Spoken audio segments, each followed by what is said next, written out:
오늘은 강고 말씀해 드린 대로 에스라 성경대학원에서 신약학 교수로 재직하고 계신 이진섭 교수님께서 말씀을 전해 주십니다.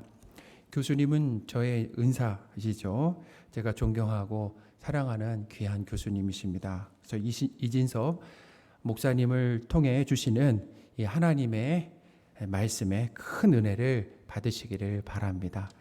우리 목사님 나오실 때 샬롬으로 인사하겠습니다. 샬롬. 샬롬.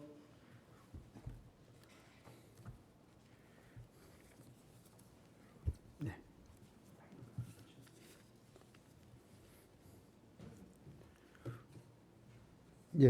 네, 알겠습니다.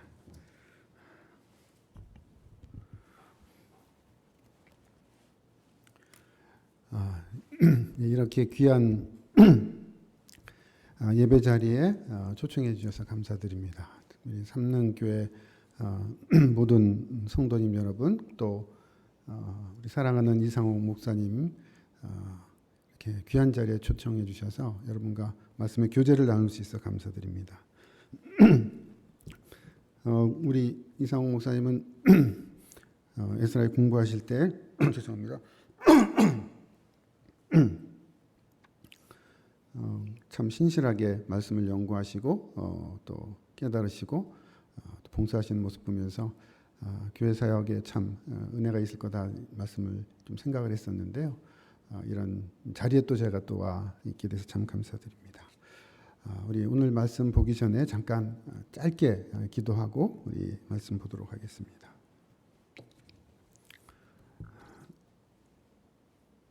온 땅의 주인이신 하나님, 이 시간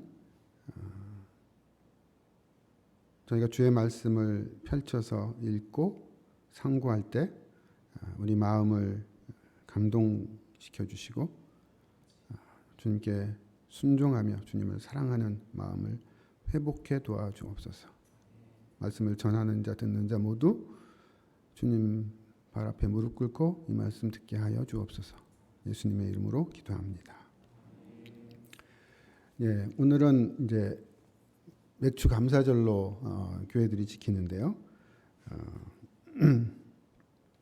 고대 구약에 이스라엘 3대 절기가 있습니다. 3대 절기는 유월절과 맥주절과 이제 초막절입니다.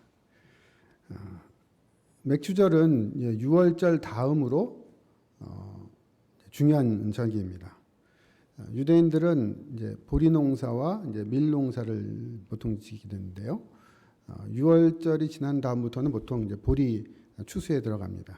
그리고 그 다음에 이제 밀 추수에 들어가는데요. 맥주절은 그런 밀을 추수하고 나서 드리는 제사입니다.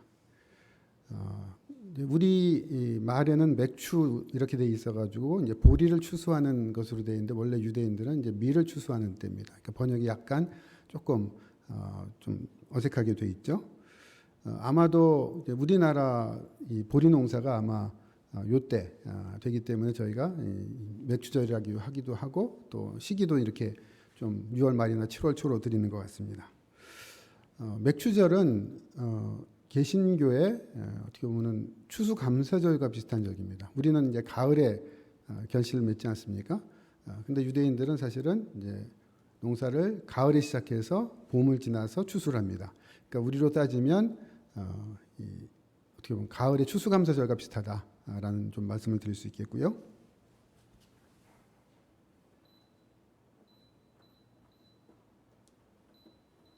이걸 좀 꺼주시겠어요, 선풍기를? 예. 죄송합니다.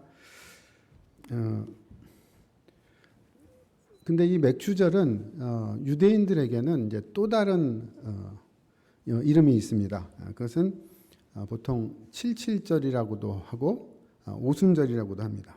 왜 그러냐면 6월절 이후부터 곡식을 이렇게 재배하기, 그러니까 추수하기 시작하는데요. 7주 정도 지난 다음 날, 그래서 일주일이 7번 되기 때문에 77절 이렇게 얘기하기도 하고요. 그리고 그 다음 날에서 50이 되는 날입니다. 그래서 오순절이라고 얘기하기도 합니다.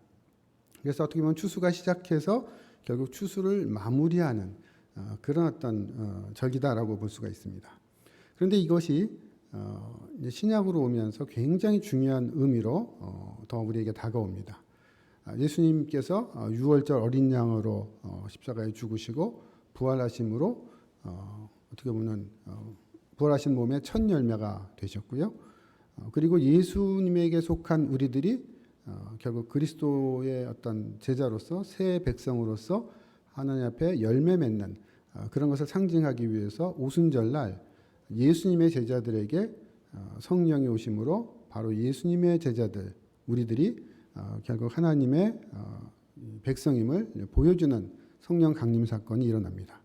그래서 어떻게 보면은 이 맥추절은 어떻게 보면 우리가 열심히 일해서 얻은 결실을 하나님께 감사함으로 드리는 절기임과 동시에 하나님께서 우리를 만드신 우리를 그리스도로 말미암아 새롭게 만드신 것을 어떻게 보면 감사하면서 기쁨으로 드리는 절기이기도 합니다.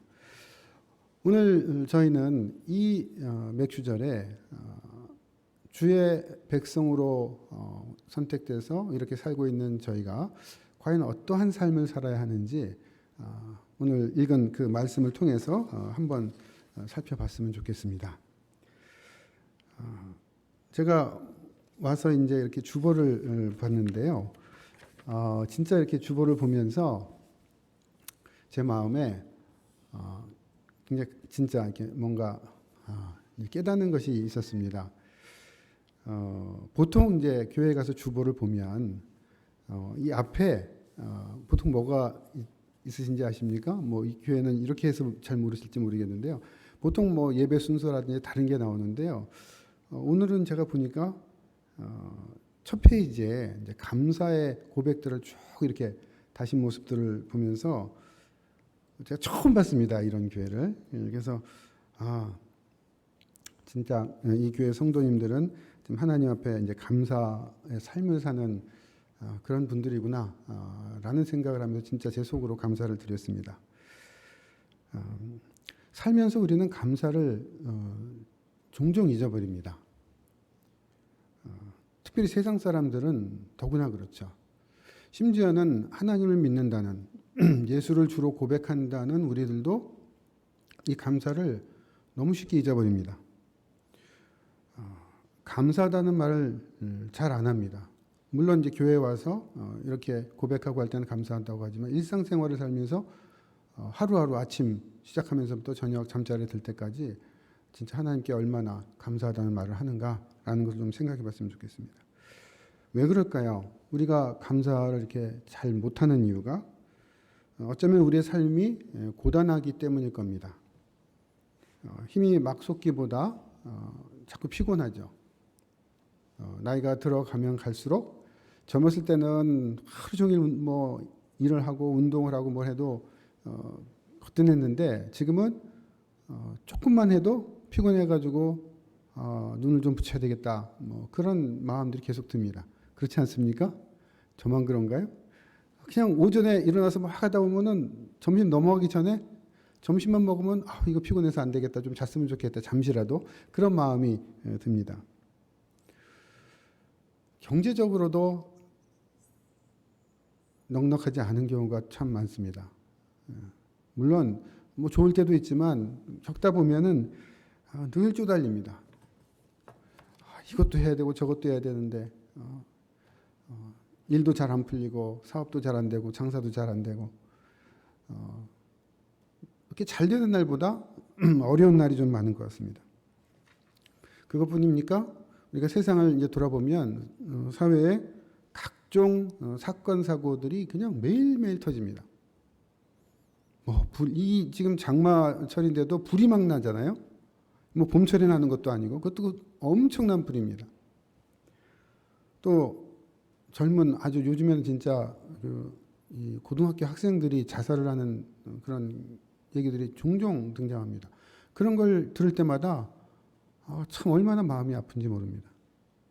아니 아직 이 인생을 시작해 보지도 못하고 어떻게 보면 제대로 정식으로 저렇게 꽃을 떨어뜨리는 일들이 왜 우리 사이에 일어날까? 오늘 우리가 읽은 성경은 하나님께 감사하라고 얘기합니다. 근데 참 이상한 게 우리의 삶은 이렇게 팍팍한데 성경 말씀은 감사하라 그러는 거거든요. 도대체 왜 그럴까? 하나님은 우리의 사정을 잘 모르셔서 그럴까? 때로는 의문이 듭니다. 그렇지는 않겠죠. 하나님이 왜 우리를 모르시겠습니까?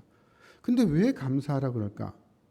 이렇게 어려운데 맨날 안 좋은 일만 생기는데 왜 감사하라 그럴까? 참 우리가 감사할 줄 모른다라는 사실은 누가복음 17장 11절 이후에 나온 사건을 보면 너무 잘 이해가 됩니다. 거기에 보면 예수님께서 길을 가는데 문둥병자를 만납니다. 여러분들 잘 아시듯이 뭐 요즘엔 그렇게 이름을 부르지는 않지만 그 나병이라는 것이 얼마나 힘든 병입니까? 뭐 요즘이야 뭐 여러 가지로 유술이 좋아져 가지고 좀 나아졌지만 그대로 가면 이 나병 환자들은 사회에서 같이 살 수가 없죠. 뭐 불과 우리 몇십 년 전만 해도 그랬습니다. 그래서 아예 분리시켜서 살지 않습니까?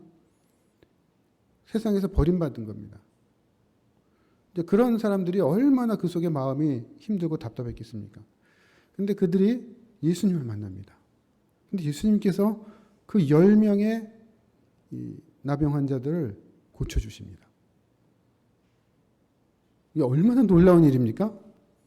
그런데 재미있는 아주 그리고 참 이상한 사실은요. 그 고침받은 10명의 문둥병자들이 다 제각기 자기 길로 갔는데요. 예수님한테 와가지고 감사하다라고 얘기한 사람 몇 명이나 그랬습니까? 딱 한 명.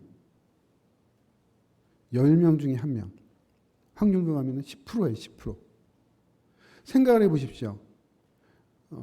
아니 그 당시에 진짜 고칠 수 없었던 그 문둥병을 나병을 고쳐줬으니까 자기 인생이 완전히 바뀐 거 아닙니까? 그런데 고쳐준 사람한테 돌아와서 감사하다고 하는 사람이 딱 한 명인 거예요. 그것도 사마리아인이라고 합니다. 참 이런 것은 우리가 얼마나 진짜 감사할 줄 모르는 인생을 살고 있는가를 단적으로 보여줍니다. 사실 찬산히 생각해 보면요, 우리 좌우 전후에 우리 옆에 늘 우리를 도와주는 사람들이 많습니다. 내가 먹는 것, 입는 것, 사실 어떤 일 하나라도 다른 사람의 도움이 없이는 우리는 살 수가 없습니다. 그리고 그 다른 사람들은 결국 그 뒤에 누가 있냐면 하나님께서 계십니다. 그렇기 때문에 우리는 옆에 있는 우리 이웃들과 다른 사람들에게 감사해야 할 뿐 아니라 그 뒤에서 그 모든 것을 운영하시는 하나님께 감사하는 삶을 날마다 늘상 생각하며 살아야 되는데 이렇게 문둥병이 고쳐졌을 때에도 감사할 줄 모르는 모습이 우리에게 있다는 겁니다. 오늘 우리가 읽은 본문은 그런 우리에게 감사라고 요청을 합니다. 이 내용은 아주 그냥 읽으면 쉽게 할 수 있습니다. 6절은 우리가 감사라는 겁니다. 하나님께. 그리고 7절은 그렇게 했을 때 하나님께서 우리에게 어떻게 해주시겠다라는 거예요. 어떻게 보면 6절은 우리가 어떻게 해야 되는가 우리의 할 일이고 7절은 하나님의 해주시는 모습입니다. 다 아는 이야기지만 우리가 좀 이 시간 좀 천천히 좀 살피면서 과연 진짜 이 권면이 우리에게 어떤 의미인지 좀 살펴봤으면 좋겠습니다. 바울이 먼저 얘기하는 것을 보십시오. 6절에 보면 아무것도 염려하지 말아라 이렇게 얘기합니다. 염려하지 말아라라는 말은 뭘까요? 지금 상황이 염려할 상황일까요? 아닐까요? 염려할 상황입니다. 사실 빌립보 교회는 바울이 사역한 교회들 중에 진짜 잘 됐던 교회입니다. 복음을 잘 받아들였을 뿐만이 아니라 교회 문제도 그다지 없고 진짜 잘 조직된 그런 교회였습니다. 그럼에도 불구하고 고난이 없었던 건 아닙니다. 우리가 잘 알듯이 사도행전에 보면 바울이 빌립보에 가서 복음을 전하다가 회심자를 얻는데 사람들이 시기해가지고 결국은 바울을 이제 잡히게 하죠. 그래서 바울이 매맞습니다. 그래가지고 감옥에 들어가죠. 근데 그 감옥에서 발목에 착고가 채워졌는데도 바울과 실라가 어떻게 합니까? 찬송을 합니다. 참 희한하죠. 복음 전하다가 잡혀가지고 뭔가 어떻게 보면은 뭐 잘 되는 줄 알았는데 결국은 안 돼가지고 감옥에 갇혀서 지금 어떻게 보면 실망할 타이밍인데 바울이 그때 하나님을 찬송한다라는 기록이 나와 있습니다. 그리고 우리가 잘 알듯이 지진 같은 게 나고 옥문이 열리는 뭐 그런 일들이 기적 같은 일들이 일어나죠. 어떤 그런 경험들을 겪으면서 빌립보 교회는 아주 잘 자랐습니다. 그런데 지금 바울이 이 편지를 쓰는 때 어떤 문제가 있었냐면 아마도 교회 박혀 있는 유대주의자들이 로마 제국을 이렇게 딱 이렇게 꼬드겨 가지고 앞세우고 막 얘기를 해서 교회를 핍박하도록 지금 부추기는 상황입니다. 지금 당장 이 빌립보 교회가 어렵지는 않습니다. 그러나 미래 조금만 앞으로 가면 위험을 고난을 당할 수 있는 처지입니다. 사실 바울이 복음을 전할 때 유사한 경험을 했죠. 바울은 복음을 잘 전했습니다. 그런데 이 점치는 귀신 이거를 쫓아내서 결국은 이제 복음을 전하게 됐는데 또 그것 때문에 경제적 이득을 이렇게 잃게 된 사람들이 바울을 이렇게 모함했잖아요. 그래서 남의 모함 때문에 결국 바울이 고난을 당했습니다. 지금 유대주의자들이 거의 비슷한 일을 하고 있습니다. 교회는 잘 가고 있는데 권력자들한테 가서 저 사람들이 뭔가 잘못하고 있다. 요즘 우리말로 하면 국가보안법에 문제가 있다. 이 사람들 이거 잡아넣어야 된다. 이런 겁니다. 그러니까 교회는 조금 잘못하면 뭐 우리는 잘못하지 않았어도 그냥 근시일 내에 어려움을 겪어야 되는 상황입니다. 한번 생각해 보십시오. 어떨 때 불안합니까? 어떨 때 염려가 됩니까? 제가 오늘 이렇게 이 예배를 드리고 이제 집으로 가다가 차소가 나서 그냥 제가 뭐 크게 다쳤다든지 뭐 그랬다 생각해 보십시다. 저는 불안해하지 않습니다. 염려하지도 않습니다. 제가 뭐 오늘 집에 가면서 차 사고 날 것과 그걸 염려하고 다니겠습니까? 사실 염려한다는 상황은 뭘까요? 이런 거죠. 예를 들어 뭔가 몸이 좀 이상합니다. 작은 병원에 갔는데 의사가 큰 병원에 가보십시오. 이렇게 얘기합니다. 화장실을 갔다 왔는데 핏기가 비칩니다. 이거 뭐지? 그리고 검사를 들어갑니다. 그러면 사실 검사 결과가 나올 때까지 우리의 마음이 어떨까요? 쉽지가 않죠. 그게 바로 염려입니다. 빌립보 교회는 지금 언제 핍박이 일어날지 모르는 그런 상황입니다. 염려할 만한 상황이라는 거예요. 그때 바울이 뭐라고 얘기합니까? 아무것도 염려하지 말아라 이렇게 얘기합니다. 아니 지금 염려할 상황이죠. 근데 염려하지 말라 그럽니다. 근데 더 나아가서요 바울은 희한한 요구를 합니다. 그 다음 얘기를 보면요 뭐라고 얘기합니까? 한술 더 뜨는 말을 합니다. 염려하지 않는 정도가 아니라 감사하다고 해라 라는 거예요. 아니 지금 내 상황이 어려워져 가지고 이게 지금 어떻게 될지 모르는 그 불안하고 염려가 되는 상황인데 바울은 염려하지 말아라. 뭐 그것까지는 이해할 수 있습니다. 근데 더 나아가서 감사해라. 아니 염려할 상황인데 감사라라니요? 이게 무슨 말입니까? 더 나아가서 이렇게 얘기합니다. 오직 모든 일에 기도와 간구로 감사할 일에 감사하는 거는 뭐 그럴 수 있죠. 여기 제가 오늘도 감사 고백들을 좀 보니까요. 대부분 내용들이 뭐냐면 어떻게 하나님께서 해주셔서 감사합니다.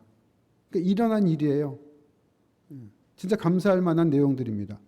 근데 바울은 지금 뭐라 그러냐면요. 모든 일에 감사라는 거예요. 좋은 일만이 아니라 뭔가 이상하고 어려운 일에도 지금 빌립보 교회가 자칫하면 미래에 큰 고난이 있을지 모르는 그런 일촉즉발의 어떤 상황 아닌가요? 근데 그런데도 모든 일에 감사하라는 거예요. 좀 이상하지 않습니까? 거기에 바울은 한술 더 뜹니다.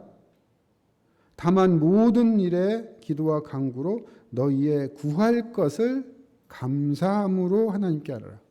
이게 무슨 말이죠? 너희의 구할 것을 그러니까 아직 구하지 않은 거예요. 구해서 받은 것이 아닌 거예요. 이제 앞으로 구하려고 하는 거예요. 내가 의지를 가지고 주님이 이걸 해주십시오라고 구하려고 하는. 그래서 아직 이루어지지 않은 그런 내용입니다. 모든 일에 감사라고 할 뿐만이 아니라 아직 이루어지지도 않은 일에 대해서 감사라고 얘기를 합니다. 아니 왜 지금 바울은 이런 식으로 우리에게 요청을 하는 걸까요?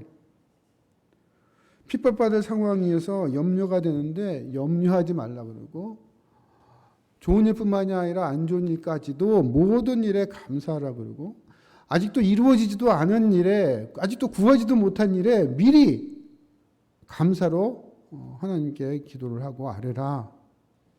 도대체 이 말은 참 우리가 이해할 수 있는 말인가라는 거예요. 어떻게 보면 바울에게는 이해가 갑니다.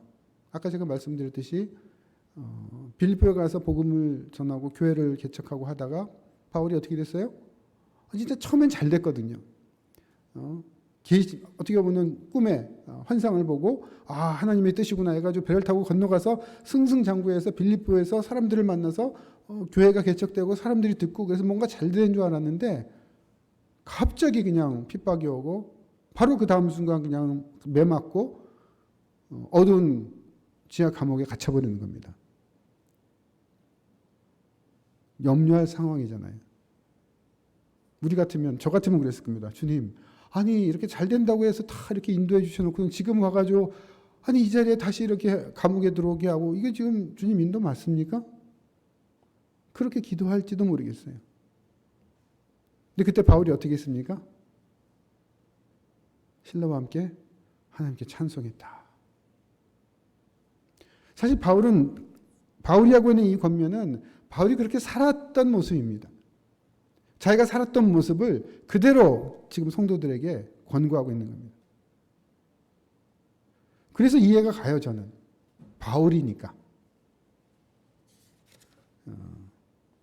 영적인 우등생인 바울을 생각하면 이게 이해는 가는데 아니 과연 이게 우리가 할 수 있는 일인가라는 거예요. 바울은 진짜 다른 사람은 이해하지 못하는 영적인 우등생인 자기만 아는 정답만을 우리에게 지금 제시하는 걸까요? 평범한 우리는 따라갈 수 없는 일을 얘기하는 걸까요? 아니면 바울이 지금 잘난 체 하고 있는 걸까요? 도대체 뭘까요? 아니면 그냥 쉽게 그냥 감사만 하면 모든 일이 술술 잘 풀린다 그런 얘기일까요? 아닙니다. 이런 얘기들이 아니라 진짜 바울이 하는 얘기가 뭔가를 우리는 조금 더 잘 들을 필요가 있습니다. 이 바울의 요청이 함의하는 바가 뭔가요?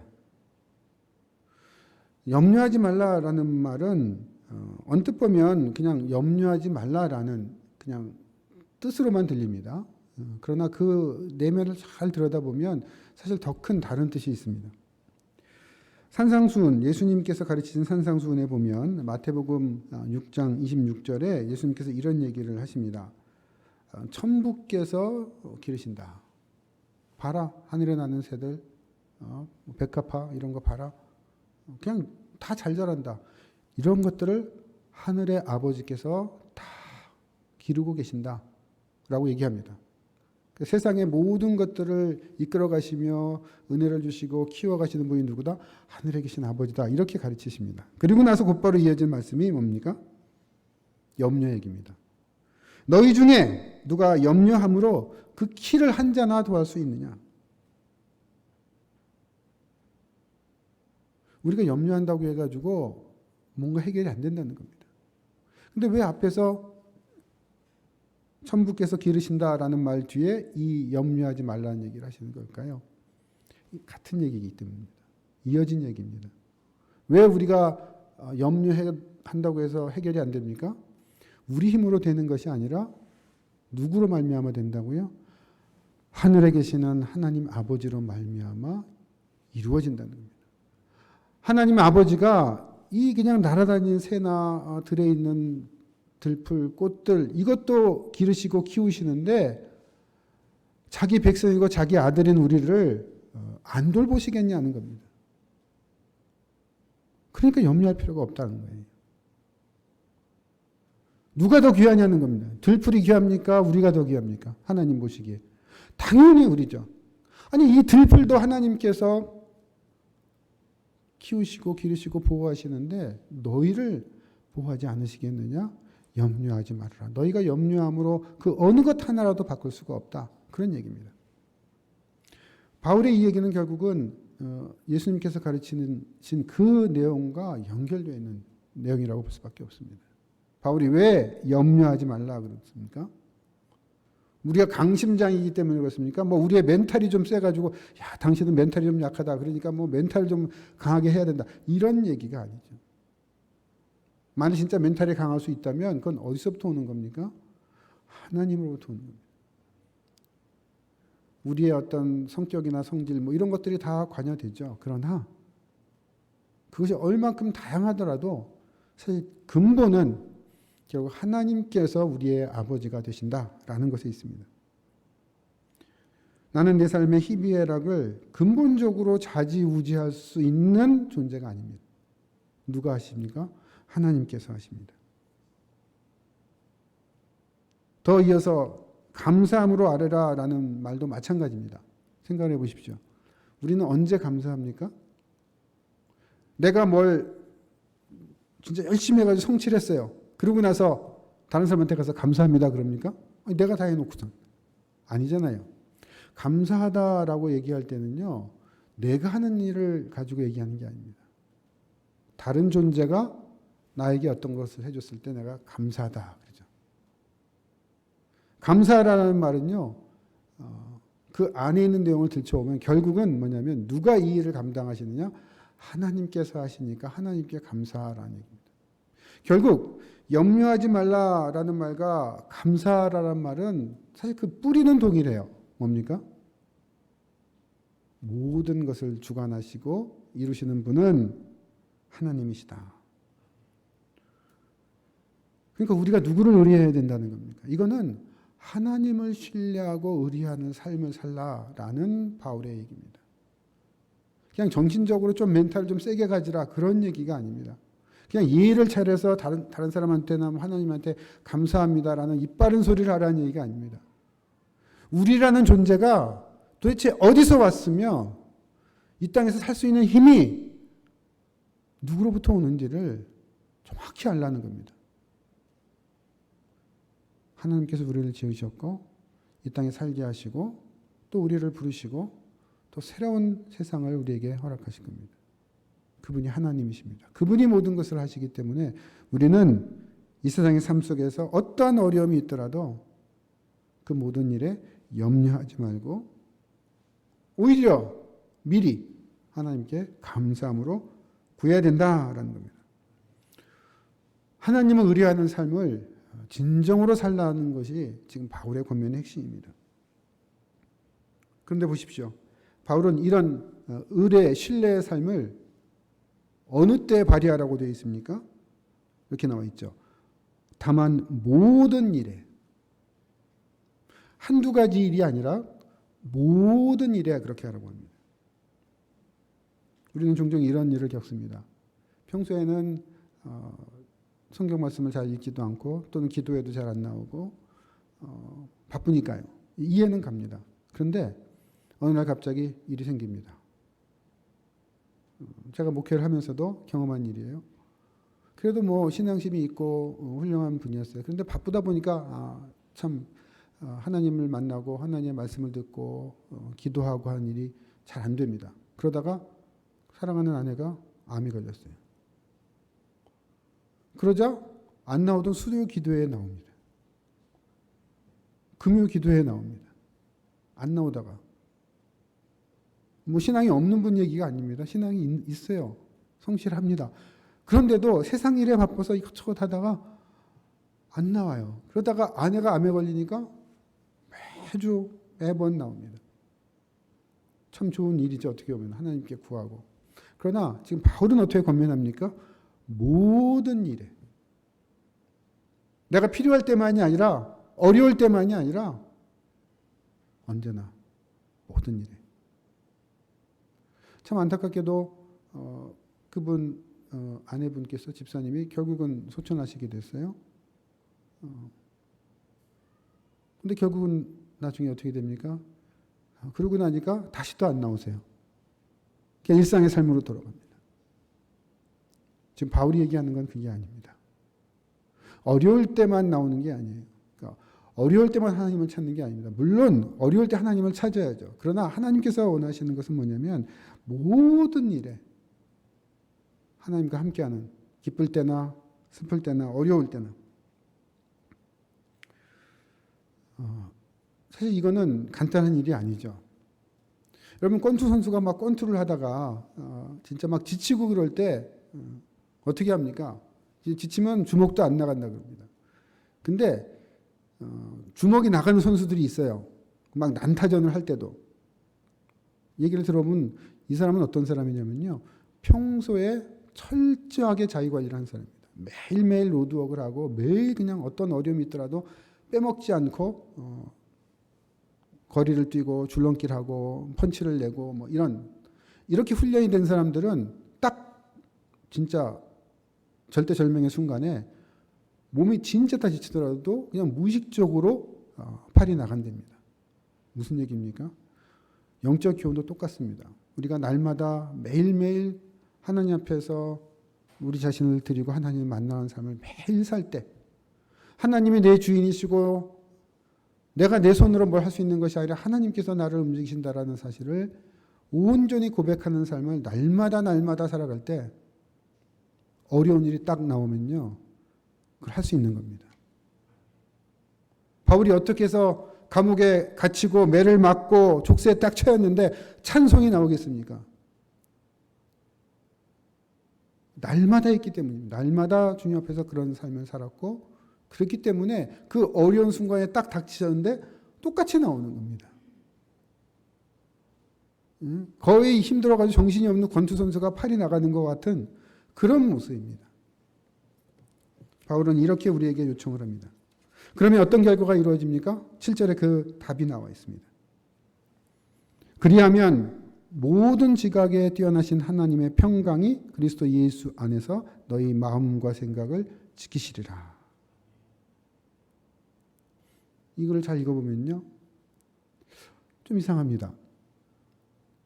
문제가 해결된다 이렇게 바울이 쓰고 있지 않아요. 어려운 문제가 있었는데 그게 싹 사라져버린다 그렇게 얘기하고 있지 않습니다. 그게 아니라 뭡니까? 거꾸로 하나님의 평강이 나를 지배하실 거다라는 거예요. 나를 그래서 지키실 거다라는 거예요. 밖에서 공격하는 사람들이 교회를 어렵게 만들려고 하고 핍박을 받게 하려고 합니다. 바울은 너희가 감사 기도하면 하나님께서 그 핍박을 없애주실 거다 그렇게 얘기하지 않습니다. 그 핍박이 있더라도 하나님의 평강이 너희의 마음과 생각을 지킬 거다 이렇게 얘기합니다. 고난이 무조건 종결되는 것이 아니라 그 고난을 이길 힘을 우리에게 주신다는 겁니다. 지금 우리는 진짜 어려운 시대를 살고 있지 않습니까? 코로나19 벌써 1년 반이 됐습니다. 그렇죠? 우리가 그렇게 기도를 했죠. 코로나 갑자기 없어지던가요? 코로나19가? 아닙니다.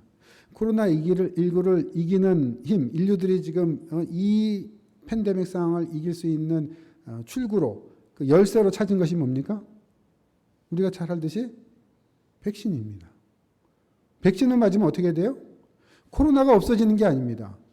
백신을 맞으면 내 속에 그것을 이길 면역력, 힘이 생겨서 코로나가 들어와도 이겨내는 겁니다. 싸워가지고 코로나를 죽이는 게 아니라 내가 이겨가지고 코로나가 사라지는 거예요.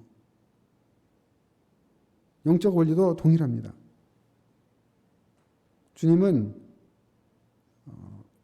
우리 외부의 고난을 없애겠다 이렇게 얘기하시지 않고 우리가 싸워서 이길 힘을, 그래서 우리에게 평강을 주시기를 원하십니다.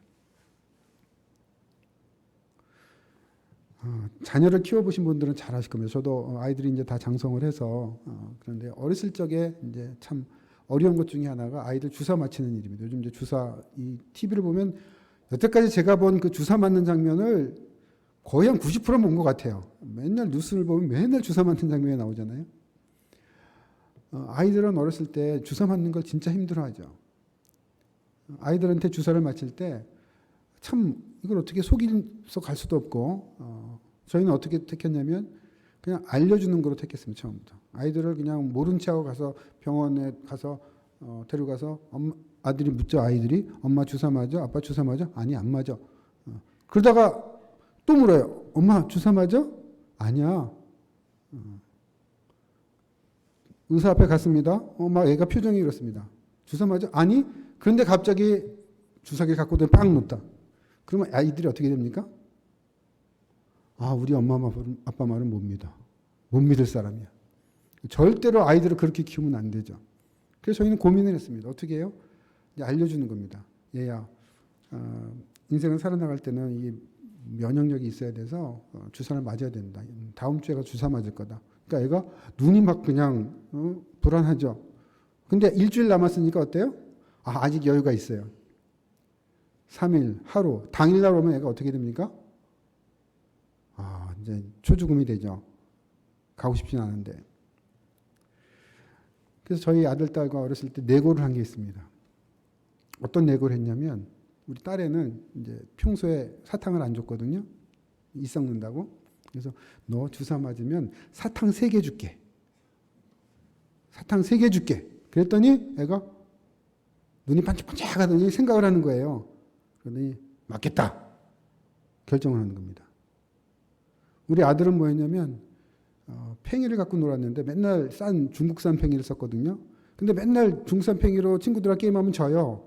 국산 팽이가 세거든요.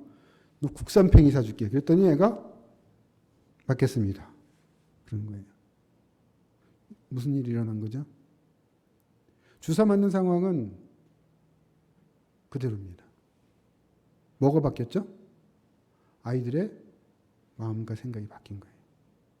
그 어려운 일을 극복할 힘이 생긴 겁니다. 바울이 지금 뭐라고 얘기합니까? 너희 마음과 생각을 지키신다 이렇게 되어 있습니다. 하나님께서 고난 자체를 없애주시거나 우리를 그 어려움 속에서 무조건 지키신다라는 것이라기보다는 우리의 마음과 생각을 바꾸시고 지키신다는 겁니다.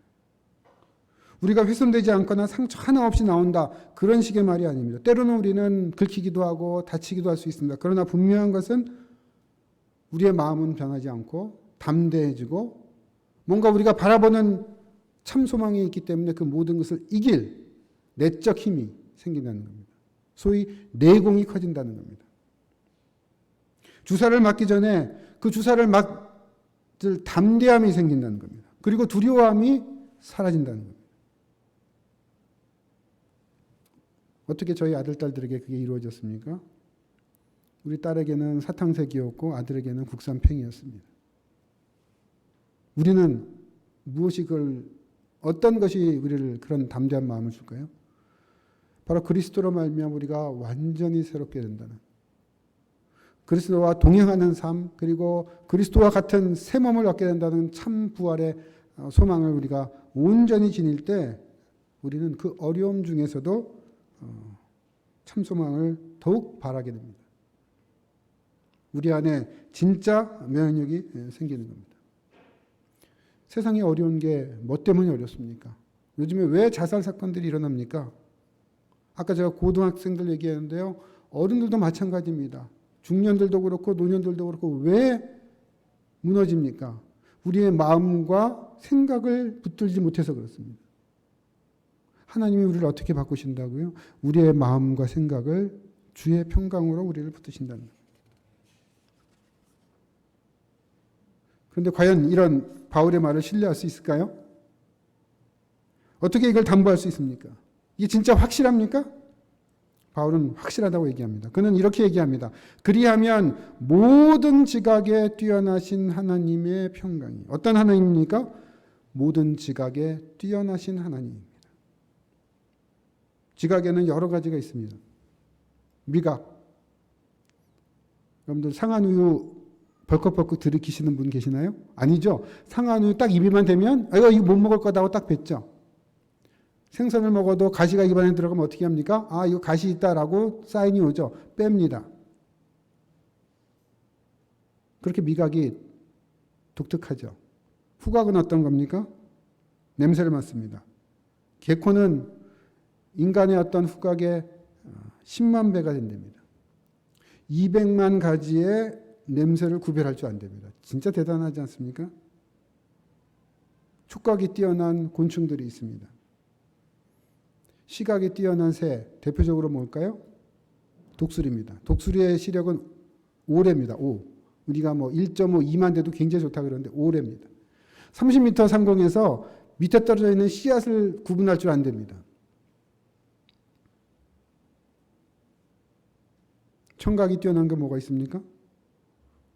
제가 사는 곳에 그 뒷산에도 보면은 가끔 산을 가다 보면은 고라니가 나타납니다. 예? 멀리 있는데요. 소리만 딱 나면 얘가 아주 언제 알았는지 듣고 뛰어가는데요. 진짜 빠르더라고요.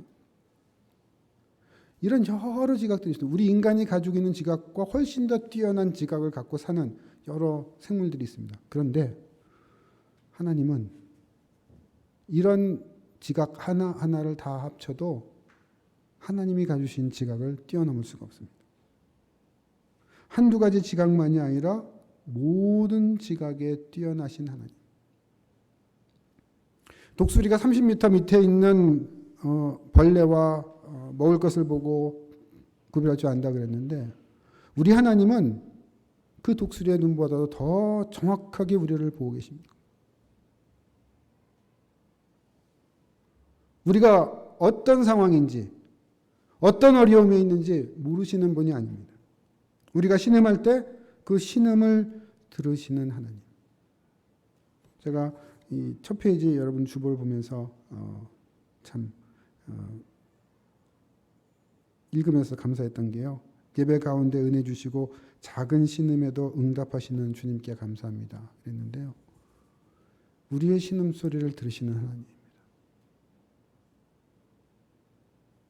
내가 아파서 다른 사람들은 모를 수 있어요. 저도 그런 경우가 많습니다. 혼자서 끙끙 앓습니다. 옆에서 도와줄 사람도 없고 그런 상황이 있을 수 있어요.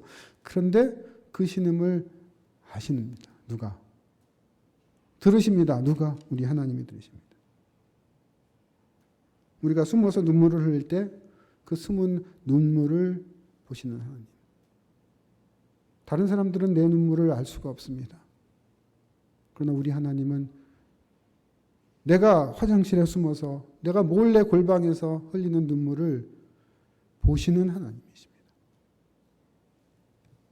우리가 답답해서 말 못하고 가슴을 칠 때 우리 하나님은 그 우리의 마음을 읽으시는 분입니다. 모든 지각에 뛰어나신 하나님입니다.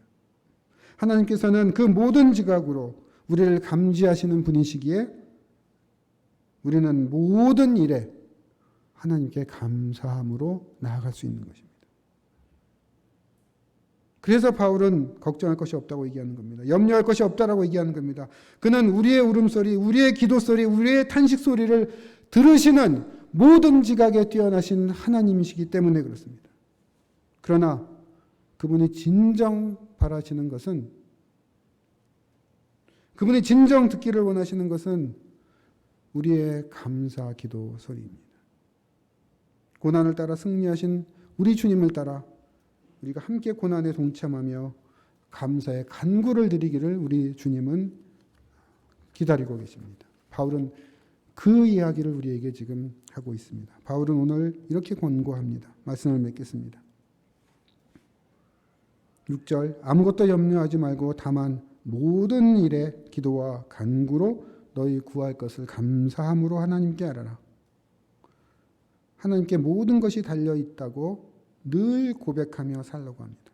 하나님을 깊이 의뢰하는 삶을 살라고 합니다. 평소에 그런 삶을 살라고 합니다. 과연 우리는 과연 이런 삶을, 이런 인생을 살고 있습니까? 내가 지금 오늘 부족한 부분은 어떤 것입니까? 이어서 바울은 우리에게 이런 확신을 줍니다. 7절입니다. 그리하면 모든 지각에 뛰어나신 하나님의 평강이 그리스도 예수 안에서 너희 마음과 생각을 지키시리라. 하나님께서는 뛰어난 모든 지각으로 우리를 아시고 보호하십니다. 우리의 마음과 생각을 지키심으로 우리를 구하십니다. 그 하나님은 우리가 그분을 진짜 신뢰하고 감사 기도를 드릴 것을 간절히 기다리고 계십니다. 우리가 염려하지 않고 감사 기도 드릴 때, 온전히 하나님을 신뢰하는 삶을 살 때 우리를 바라보시는 그분의 얼굴에는 미소와 기쁨이 가득하실 것입니다. 그분의 평안이 우리의 마음과 생각을 지킬 것입니다. 저는 오늘 이렇게 함께 예배드리는 우리 삼릉교회 모든 성도님들 모두가 주님께 주시는 이 참 평안을 함께 누리면 좋겠습니다. 기도하겠습니다.